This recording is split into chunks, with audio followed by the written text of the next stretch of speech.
What if I told you that one of America's most famous heroes wasn't actually a hero at all, and that almost everything you learned about him in elementary school was wrong? Spoiler alert, your third grade teacher left out a lot. Hey there, I'm your host at Hoop Pods, the podcast that digs into the real stories behind the biggest events. Today we're talking about Christopher Columbus and the holiday that bears his name. And trust me, this story is way more complicated and way more important than you might think. Let's start by busting a couple of myths you've probably heard. Myth number 1. Columbus proved the Earth was round. This is a fun story, but it's completely false. People in Europe knew the Earth was round long before 1492. Ancient Greeks figured it out thousands of years earlier, and even the Catholic Church agreed. So if you're picturing Columbus bravely sailing toward the edge while everyone screamed, "You're gonna fall off," yeah, that never happened. The real problem wasn't a flat Earth. It was that experts knew the journey across the Atlantic Ocean to Asia was way too long for any ship of that era to survive. And guess what? They were right. Myth number 2. Columbus was a brilliant navigator. Not even close. In fact, Columbus was basically the guy who shows up to a road trip insisting he doesn't need GPS because he knows a shortcut, and then gets everyone completely lost. Columbus was wildly wrong in his calculations. He believed the Earth was much, much smaller than it actually was. He was trying to find a shortcut to Asia to access the rich spice trade and find gold, but his math was so far off that expert after expert rejected his plan. Imagine having your business plan rejected by everyone and still thinking you're the smartest guy in the room. It took him years to finally convince King Ferdinand and Queen Isabella of Spain to fund his journey, and even then, they only gave him the bare minimum: 3 ships, the Nina, the Pinta, and the Santa Maria, and 90 men. Basically, the 15th century equivalent of, "Fine, here's $20, go prove us wrong." Now, my curious listeners, let us explore the voyage. After 33 grueling days at sea with supplies running low and his crew ready to mutiny, Columbus and his men finally spotted land on October 12th, 1492. They landed on an island the Taíno people called Guanahani, which Columbus renamed San Salvador.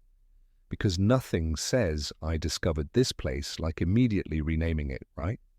This was in the Bahamas, nowhere near the lands we now call the United States, and definitely not Asia. Over the following weeks, he explored other Caribbean islands, including Cuba, and the island that today contains Haiti and the Dominican Republic. Here's the most important thing to remember. Columbus didn't discover these places. People were already living there, entire civilizations with their own cultures, languages, art, and history. You can't discover a place where people are literally standing there waving at you. The people who greeted Columbus were the Arawak, also called the Taíno.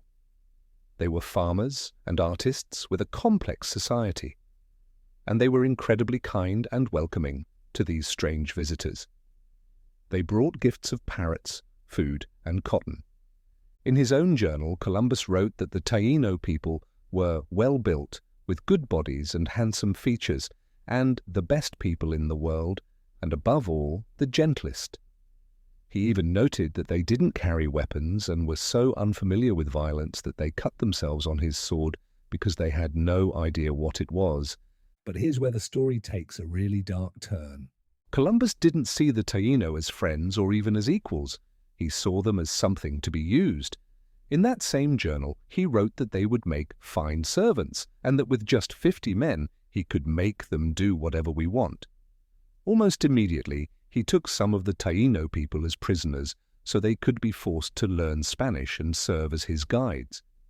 When Columbus returned for his second voyage, he brought 17 ships and 1,200 men. He had one obsessive goal: finding gold.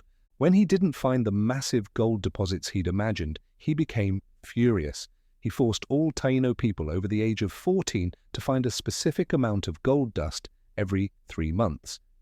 Imagine being a farmer or a parent desperately searching for gold that barely existed in your land, knowing that failure meant death. If they couldn't meet the quota, their hands were cut off and they were left to bleed to death as a warning to others. Columbus also rounded up thousands of people for slavery. Many were shipped to Spain in chains, where they were sold in markets. Those who resisted were hunted down with dogs and killed. Some historical sources even record that Spanish soldiers would stab Taíno people for sport to test their blades. But the biggest killer was something Columbus couldn't have predicted: disease. The Europeans brought illnesses like smallpox, against which the Taíno had no natural immunity. Let me put this in perspective. In just a few decades, the Taíno population on Hispaniola, the island containing Haiti and the Dominican Republic, went from hundreds of thousands of people to just a few hundred survivors. Hundreds of thousands, entire generations, families, languages, stories, traditions, all nearly wiped out.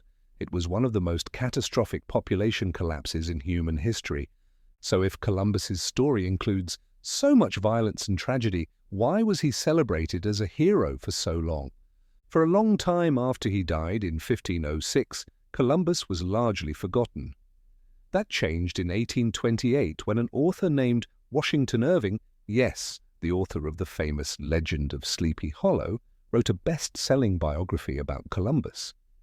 Irving left out all the brutal parts and instead told the story of a brave genius who proved the earth was round, which, as we now know, is fiction. So basically, the guy who wrote about a headless horseman also invented a fictional version of Columbus, sensing a theme here. But this heroic version of Columbus became wildly popular, especially later in the 1800s when many Italian immigrants came to America and faced serious discrimination. To help demonstrate that Italians were a valuable part of American history, they embraced this heroic version of Columbus, who was originally from Genoa, Italy. An Italian man who discovered America seemed like the perfect symbol. When President Benjamin Harrison made Columbus Day a national holiday in 1892, 400 years after the voyage, the idea was not to honor the man Columbus, but rather to bring Americans together and honor both the indigenous people who were here first and newer immigrant communities like the Italians. The problem? The real story was much more complicated than anyone wanted to admit.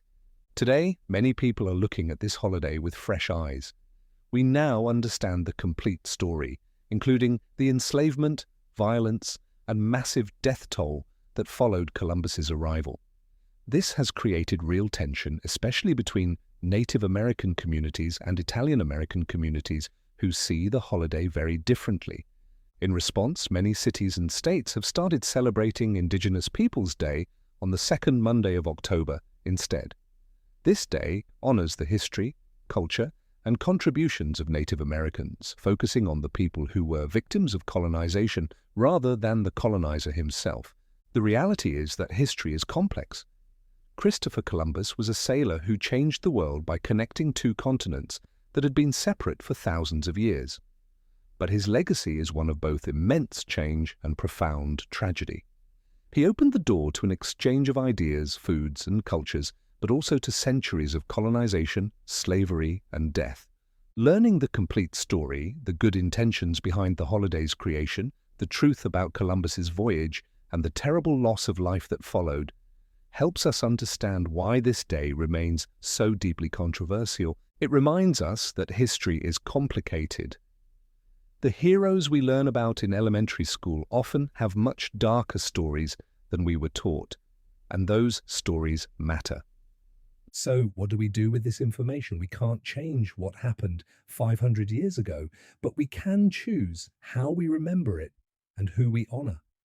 We can learn the complete story, not just the myths we want to believe, but the truths that make us uncomfortable. Because that's what real historians do. They ask hard questions, they look at all the evidence, and they're brave enough to change their minds when they learn something new. Thanks for joining us on Hoot Pods, where we don't just tell you what happened, we help you understand why it matters. Until next time, keep questioning, keep learning, and keep looking for the whole story. And if you want to create your own podcast and share the stories that matter to you, visit hootpods.com.